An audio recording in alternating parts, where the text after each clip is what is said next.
Hello everyone, आज से हम अपनी नई क्लास 11th के लिए केमिस्ट्री की नई सीरीज स्टार्ट कर रहे हैं, रिवीजन सीरीज। पॉइंट आपके हाफ ईयरली एग्जाम के पॉइंट ऑफ व्यू से। तो सबसे पहले आज हम डिस्कस करने वाले हैं some basic concept of inorganic chemistry.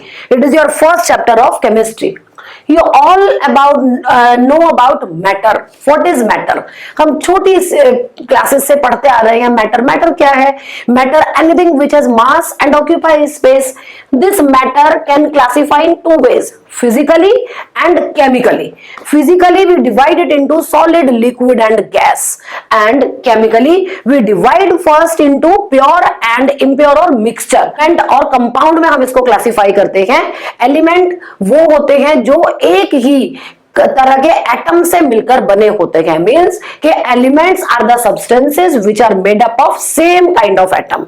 And compound are the substances in which the elements are in the fixed ratio. सबसे पहले रेशो हमेशा फिक्स होती है और हम उनको फिजिकली सेपरेट नहीं कर सकते हैं किसी भी फिजिकल मेथड से। नाउ मिक्सचर को भी हम दो उसमें क्लासिफाई करते हैं, homogeneous mixture and heterogeneous mixture. Homogeneous mixture means जिसमें जो पूरा कॉम्पोजिशन होता है वो यूनिफॉर्म होता है और ऐसे सॉल्यूशंस को हम ट्रू सॉल्यूशंस भी कहते हैं। दूसरे हैं हमारे हेट्रोजेनस, जिनमें कि जैसे हमने सैंड को पानी में डाल दिया, then two boundaries are formed. मतलब कि जिसमें जो कॉम्पोजिशन है it is non uniform composition. It is again of two type. Colloidal solution आपने सबने 9th क्लास से हम पढ़कर आए हैं। Colloidal solution and suspension. Colloidal solution means जैसे सबसे अच्छा एग्जांपल मिल्क, जिसमें टिंडल इफेक्ट शो होता है। और सस्पेंशन क्या होते हैं? जब हम किसी सस्पेंशन वो होते हैं जिनको अगर हम लीव असाइड, उनको छोड़ दें कुछ टाइम के लिए तो वो सेटल डाउन हो जाते हैं। This is all about matter. Now move on the next topic of this chapter, laws of chemical combination। ये इसमें से हम दो लॉ पहले ही 9th क्लास में पढ़ चुके हैं। First, law of conservation of mass. जैसा कि आप सब जानते हैं, law of conservation of mass means कि मास इज कंजर्व्ड। जब हम कोई भी केमिकल रिएक्शन करते हैं तो mass of reactant is always equal to mass of product. Second one is law of definite proportion. जैसा कि हम जानते हैं, फॉर एग्जाम्पल वाटर मॉलिक्यूल में it is always hydrogen and oxygen is in 1:8 ratio. Third one is, this is new for you, law of multiple proportion. Law of multiple proportion क्या है? ऐसे समझते हैं, फॉर एग्जाम्पल कोई एक element जिसका mass fix होता है, फॉर एग्जाम्पल कार्बन ऑक्सीजन के साथ रिएक्ट करता है दो फॉर्म में और दो अलग अलग कंपाउंड्स बनाता है। एक ऑक्सीजन एटम के साथ रिएक्ट करके कार्बन मोनोऑक्साइड बनाता है और दूसरा दो ऑक्सीजन एटम के साथ रिएक्ट करके कार्बन डाइऑक्साइड बनाता है। तो आप यहां देख सकते हैं कार्बन इज 12, यहां पर भी कार्बन 12 ग्राम है। दिस इट मींस कि कार्बन का जो मास है वो फिक्स है, बट यहां पर एक ऑक्सीजन एटम रिएक्ट करता है मींस 16 ग्राम और यहां पर ऑक्सीजन के दो एटम रिएक्ट कर रहे हैं मींस 32। तो these two are in simple ratio 2:1। तो कार्बन का अमाउंट फिक्स है, वो ऑक्सीजन के और एक एटम और दो एटम के साथ रिएक्ट करता है और एक सिंपल रेशियो में आती है उसकी रेशियो। नेक्स्ट है हमारा गैलियोसॉक लॉ ऑफ गैसेस। ये क्या कहता है हमें? व्हेन गैसेस कंबाइंड, या तो ये लॉ गैसेस के लिए ही है, जब हमारी गैसेस आपस में कंबाइन करती हैं या केमिकल रिएक्शन के बाद भी वो गैसियस फॉर्म में ही बनती हैं, then they do so in a simple ratio by volume. और एक कंडीशन क्या होती है? Provided all the gases are at same temperature and pressure. क्या मतलब हुआ कि अगर सारी गैसेस जब एक सेम टेम्परेचर और प्रेशर पर रिएक्ट करती हैं, गैसेस ही कंबाइन और गैसेस ही फॉर्म हो, तो वो एक सिंपल रेशियो बाय वॉल्यूम में होती है। नेक्स्ट आती है हमारी एवोगैड्रोस हाइपोथेसिस। इसमें भी कंडीशन सेम है, if temperature and pressure remain same than equal volume of all the gases contain equal number of molecules. यानी कि कोई कंटेनर जिसमें अगर बाई वॉल्यूम अगर सेम है तो मॉलिक्यूल भी मान लो एक में ऑक्सीजन है और एक में हाइड्रोजन है, अगर वो वॉल्यूम में सेम है तो दोनों में नंबर ऑफ मॉलिक्यूल्स भी ऑलवेज सेम रहेंगे। चलिए अब हम नेक्स्ट टॉपिक पे मूव करते हैं। जैसा कि आप सब जानते हैं साइंटिफिक नोटेशन, नंबर्स को हमें साइंटिफिक नोटेशन में कन्वर्ट करना, जैसा ये सब आपको पता है। साइंटिफिक नोटेशन का मतलब क्या है, हम अपनी केमिस्ट्री में अपने आंसर्स को हमें लास्ट में साइंटिफिक नोटेशन में ही कन्वर्ट करना चाहिए कि 1 डेसिमल पॉइंट, डेसिमल से पहले एक ही नंबर हो और 10 की पावर में अपने आंसर को देना हो। उसके बाद हम देखते हैं प्रिसीजन से सिग्निफिकेंट फिगर के लिए पहले हम समझते हैं प्रिसीजन और एक्यूरेसी। जैसे आप कोई प्रैक्टिकल करते हैं, फॉर एग्जांपल टाइट्रेशन, तो वहां पर हम कभी भी ये वैल्यूज हमारी प्रिसाइज होती है, कोई भी मेजरमेंट एक बार में हम एक्यूरेट नहीं कह सकते हैं। उसी एक्यूरेसी को जानने के लिए, उसी एक्यूरेसी की वजह से हम अपने नंबर्स को सिग्निफिकेंट फिगर में बताते हैं। अब देखिए सिग्निफिकेंट फिगर के लिए हमारे कुछ रूल्स होते हैं, जैसे कि सबसे पहले अगर कैसे आप बताएंगे, आपके पेपर में 1 मार्कर क्वेश्चन ये 100% आता है। नंबर्स आपको दिया जाएगा और उसमें पूछा जाएगा कि mention the number of significant figure, how many significant figure are present in this number. किसी भी नंबर में हम कैसे बताएंगे कि कितने सिग्निफिकेंट फिगर है, तो ये आपको ये चार्ट आपको हेल्प करेगा उसको कैलकुलेट करने में। देखिए सबसे पहले हम देखते हैं ऑल नॉन जीरो डिजिट। अगर हमारे पास कोई ऐसा नंबर है जिसमें नॉन जीरो डिजिट है सब, तो वो सब all are SF. SF means significant figure. For example 415, it means कि सारी डिजिट कैसी हैं, नॉन जीरो, तो वो 3 सिग्निफिकेंट फिगर है। अब जीरो पर आते हैं। जीरो के लिए हम 3 बाइफर्केशन पढ़ेंगे। सबसे पहला कि अगर कोई भी जीरो नॉन जीरो डिजिट के पहले आती है, अगर नॉन जीरो डिजिट के पहले आएगी तो वो नहीं होगी सिग्निफिकेंट फिगर। इस नंबर में सिर्फ 2 सिग्निफिकेंट फिगर है। फिर दूसरा कि अगर वो 2 नॉन जीरो डिजिट के बीच में जीरो जितनी भी आए वो सब हमारी सिग्निफिकेंट फिगर में काउंट होती है। फॉर एग्जांपल 2001, यहां पर 2 जीरो है बट दोनों जीरो सिग्निफिकेंट फिगर में काउंट होती है, तो वो सिग्निफिकेंट कितनी हुई, 4। अब नेक्स्ट, अब यहां पर हम देखते हैं कि अगर नॉन जीरो डिजिट के बाद कहीं भी जीरो आता है तो हम क्या कर सकते हैं। सबसे पहला एक तो आता है कि अगर डेसिमल हमारे नंबर में है उसके साथ आ सकता है, या दूसरा नंबर हमारे पास आ सकता है विदाउट डेसिमल। तो उसको कैसे सॉल्व करना है, अगर विद डेसिमल कोई नंबर आता है, सपोज 1.200, तो डेसिमल के बाद जितनी जीरो आएंगी सबको हम सिग्निफिकेंट फिगर में काउंट करते हैं, तो 4।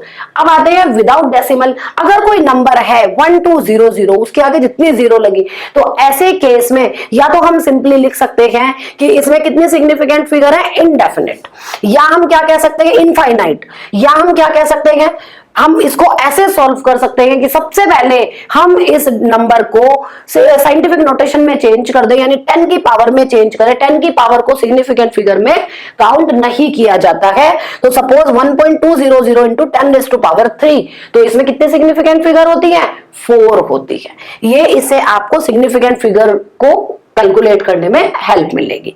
चलिए now next is concentration terms. Concentration terms, ये 3 टर्म्स हम 9th में भी पढ़कर आए हैं। वेट बाय वेट, अब आपको 11th क्लास में this one weight by weight बहुत जगह पर जब भी हम मोलालिटी के क्वेश्चंस सॉल्व करेंगे तो हमें इस को जरूर ये टर्म हमें पता होनी चाहिए।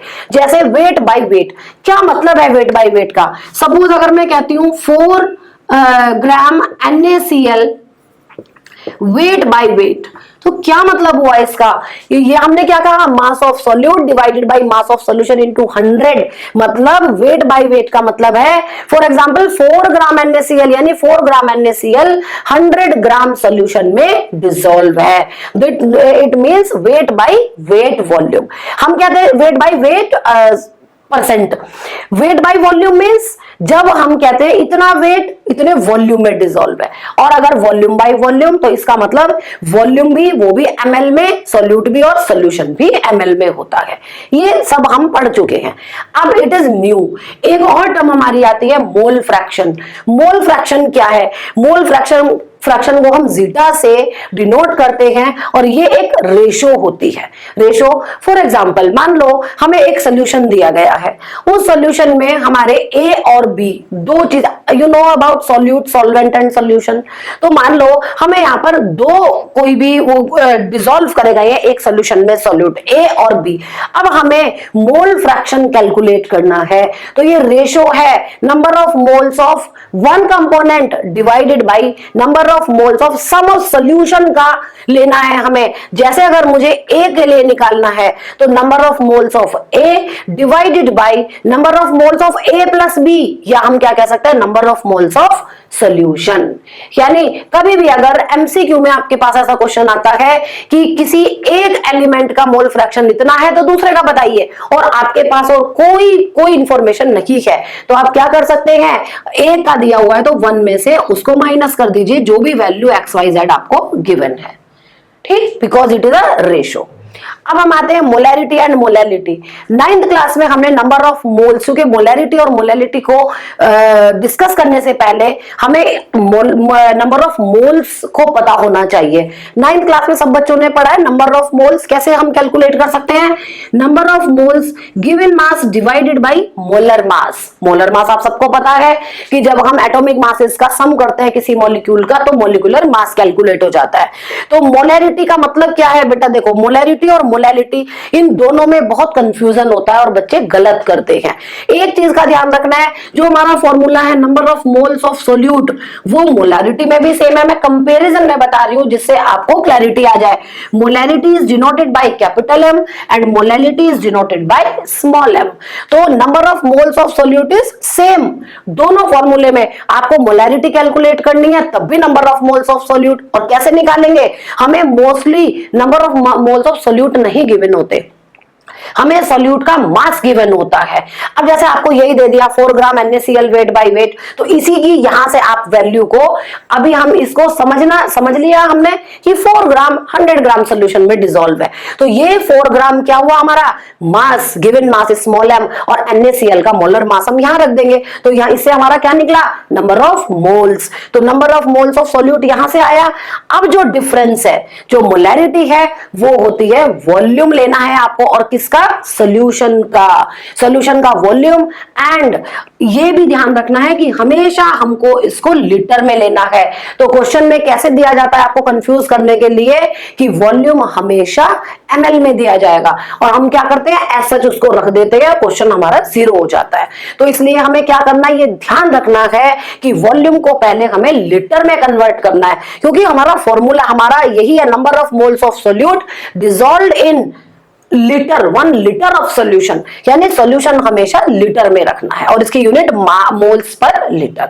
अब मोलैलिटी पे आते हैं। मोलैलिटी का मतलब क्या है, number of moles of solute same है, लेकिन यहां पर हमें क्या लेना है मास, और सोल्यूशन का नहीं सॉल्वेंट का मास लेना है। सॉल्वेंट कैसे निकलेगा, सोल्यूशन का मास माइनस सोल्यूट का मास, तो हमें क्या मिल जाएगा सॉल्वेंट का मास, और वो भी हमेशा किस में लेना है केजी में लेंगे, नॉट इन ग्राम। बस ये छोटी सी चीजें हैं जिससे हम अपने क्वेश्चन को कई बार गलत कर देते हैं। तो हमेशा ध्यान रहेगा कि मोलैरिटी में वॉल्यूम लेना है सोल्यूशन का, वो भी लीटर में, और मोलैलिटी में मास लेना है सॉल्वेंट का, वो भी केजी में।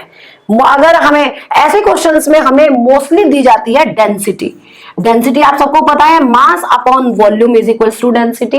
तो मेनली क्वेश्चंस में मोलैरिटी को मोलैलिटी में कन्वर्ट करने के लिए आ जाता है, या मोलैलिटी के क्वेश्चन सेपरेटली भी हमें ऐसे दिए जाएंगे कि डेंसिटी गिवन होगी न्यूमेरिकल में, तो उस डेंसिटी से आप मास और वॉल्यूम आपको पता है तो उससे आप डेंसिटी, या फिर डेंसिटी दी गई है तो डेंसिटी से मास या वॉल्यूम आप कैलकुलेट कर सकते हो और अपनी वैल्यू को फॉर्मूले में प्लेस कर सकते हो। हम आगे अभी यहां, तो ये रिवीजन है, क्विक रिवीजन पूरे चैप्टर का।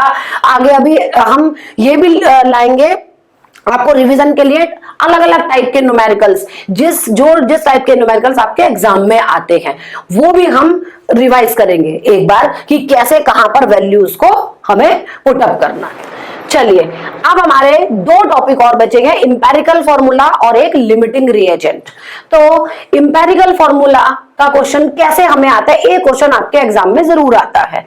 जैसे इंपेरिकल फॉर्मूला क्या है, तो इंपेरिकल फॉर्मूला है simple whole number ratio of various atom present in any compound. कोई कंपाउंड है, सपोज हमें कार्बन, हाइड्रोजन और ऑक्सीजन, ये एक 3 एटम हमें दिए गए हैं, एक कंपाउंड बनाना है, हमसे इसका इंपेरिकल फॉर्मूला निकालने के लिए कहा जाता है। तो सबसे पहली चीज, सपोज हमें ये कार्बन 20% है, अभी ये एग्जाम्पल है, कुछ हाइड्रोजन, ऑक्सीजन कई बार क्या दे देते हैं, 2 की परसेंटेज दी और 1 की नहीं दी, तो उसमें हमें क्या करना है, 100 में से 2 को प्लस करके थर्ड की हम कैलकुलेट कर सकते हैं। अब देखिए बेटा, ये टेबल से आपको ज्यादा अच्छे से समझ आएगा। सबसे पहले सपोज कार्बन है, यही कार्बन, हाइड्रोजन और फिर ऑक्सीजन, जितने भी आपको एलिमेंट दिए जाएंगे यहां आप एलिमेंट लिखेंगे, इनकी परसेंटेज गिवन होगी, यहां आप परसेंटेज लिखेंगे। उसके बाद हमें पता है एटॉमिक मास सबका, यहां पर हम एटॉमिक मास लिखेंगे। उसके बाद मोल्स कैसे निकालने होते हैं, मास अपॉन मोलर मास। मास हमारे पास ये है और मोलर, ये इनके एटम, सबके एटॉमिक मास हमारे पास है, यहां डिवाइड किया, ये निकल आया।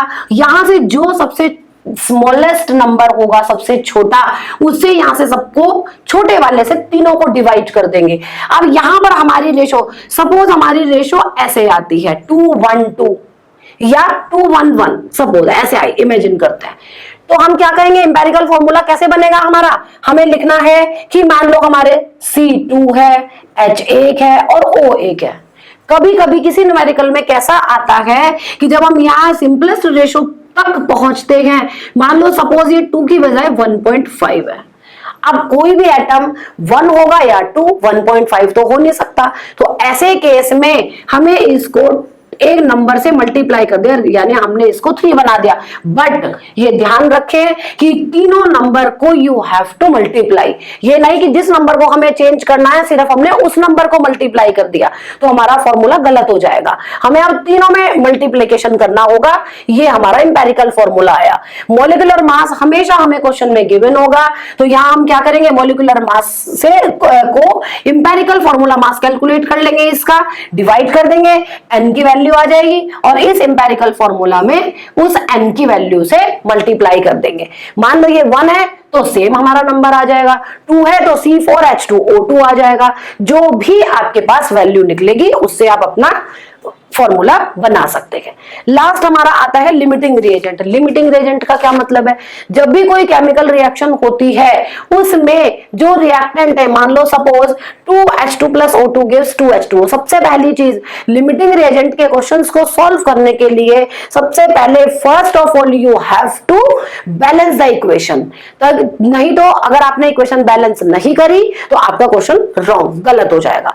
तो इसका मतलब क्या हुआ कि जो रिएक्टेंट, इस रिएक्शन में 2 रिएक्टेंट है, सपोज एक रिएक्टेंट जो दोनों में से कम अमाउंट में होता है, लेसर अमाउंट में होता है, वो पहले यूज अप हो जाएगा। वो यूज अप हुआ तो इसका मतलब उसने रिएक्शन को लिमिट कर दिया। यानी अगर दूसरा रिएक्टेंट मेरे पास कितने भी अमाउंट में बचा हुआ हो, लेकिन अगर एक खत्म हुआ तो इसका मतलब रिएक्शन तो रुक जाएगी ना, तो उसको हम कहते हैं लिमिटिंग रिएजेंट। और ये क्वेश्चंस कभी कभी हमें सिर्फ 2 के बीच में निकालना होता है, इतने हाइड्रोजन से इतना ऑक्सीजन। सपोज मैं आपको बोलूं यहाँ पर 4 ग्राम हाइड्रोजन है और 32 ग्राम ऑक्सीजन है। अब अगर मैं इसको बोल दूं कि मेरे पास सिर्फ 16 ग्राम ऑक्सीजन है, तो इसका मतलब क्या होगा, हमें 32 ग्राम ऑक्सीजन चाहिए 36 वाटर मॉलिक्यूल बनाने के लिए ग्राम में, लेकिन अगर मैंने 16 दी तो ये लिमिट कर जाएगा।